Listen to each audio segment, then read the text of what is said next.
This tutorial will demonstrate how to utilise Net2's flexible access permissions in order to support a COVID-secure environment. The benefits to an existing Net2 user include a highly cost-effective solution from a hardware and software perspective. The implementation also causes minimum disruption to day-to-day business. For system users who are new to Net2, the benefits include the simplicity in which Net2 can be incorporated into their building, the very simple user interface that allows administration to be very easy, and easy for employers to integrate into their return to work induction process for employees and site visitors. During today's tutorial, we will look at 5 ways in which Net2's access permissions can be used to support making buildings COVID secure. They are as follows: time zones, access levels, user groups, user details, and advanced permissions. Let's start by looking at time zones. To minimise the people density at common areas such as receptions or clocking in and out stations at key times of the working day, Net2's flexible access permissions allows us to manage shift patterns by adjusting the start and finish times of individuals or groups in the time zone section of the software. Time zones can easily be created to support staggered start and finish times for staff. A time slot is created by clicking and dragging, copying and pasting into further relevant days of the week. Now let's look at access levels. In order to stop cross-contamination and reduce the number of people that can move around a workplace, access levels can be created to specify which users can access specific areas during specific times. In the access levels section of the software, a new access level can be created, either from new or use an existing level as a template.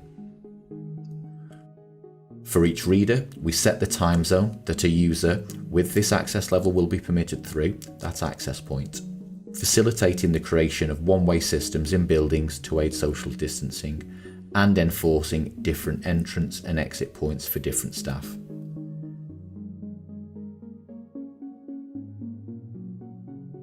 The access level can then be assigned to a user and applied.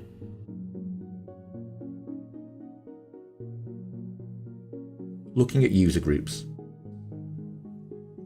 To aid the return to work process that many businesses will be initiating throughout the coming months, Net2 can be used to ensure this process can be enforced. If returning a department at a time, using the Departments section allows simple management for access permissions of specific people or groups to aid the management of return to work.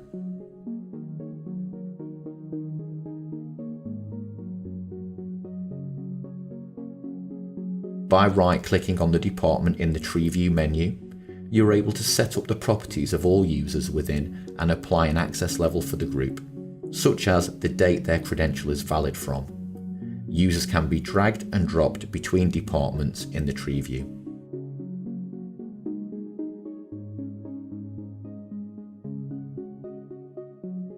Now let's look at user details. The granularity in which a user record can be updated allows a system user to regulate the intervals in which people have to be revalidated upon their status. This can be useful during these times, as individual user records can be updated with key information, for example, such as when a person has been recently tested for infection. Access rights can be set up to expire at a specific time or date in which people need to provide updated test results by setting expiry dates or providing temporary access levels.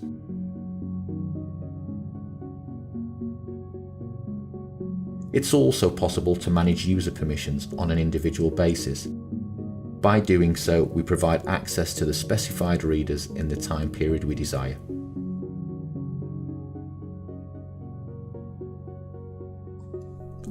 And finally, we can look at advanced permissions. If using Net2 Pro software, the system can be configured to use advanced permissions by allowing multiple access levels to be assigned to the same user. This is particularly useful for larger sites that are configured into distinct areas. Once the feature is enabled in the Net2 configuration utility, a user can be assigned one or more access levels. Here we can see the access levels are configured for different areas of the building, and from the user record we are able to assign one or more levels to a user.